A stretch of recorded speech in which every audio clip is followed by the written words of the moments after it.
Hello and नमस्ते साथीहरू, सन्चै आरामै हुनुहुन्छ होला। आज शनिबार, फेरि घरको लागि आज धेरै खास त होइन। यता म हिजो मिक्स भेज बनाउँदैछु।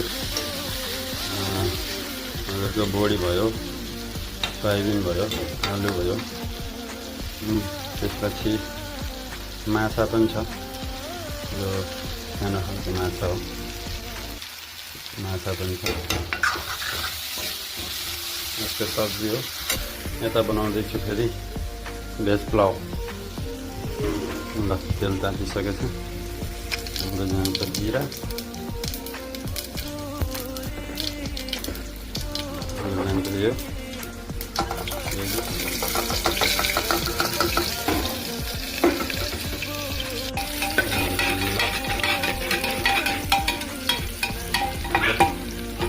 घरमै भएको यहाँ भेज पुलाउ बनाउनु लागेको थियो।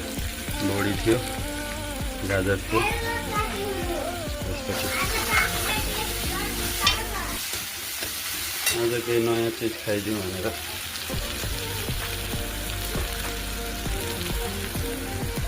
ल है त साथीहरू। अब हजुरको चामल हाल्ने बेला भएछ।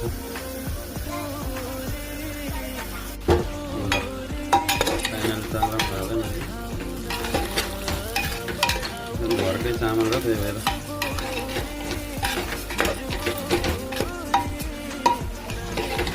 कस्तो हुन्छ चाखिदिइहालौँ भनेर बनाएको।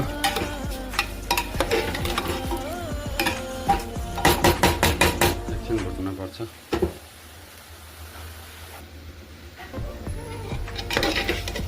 साथीहरू यस्तो हल्का हल्का रातो रातो भयो भने पानी हालिदिनु। पानी हालेर 2-3 मिनट होइन 10 मिनटमा पाक्छ।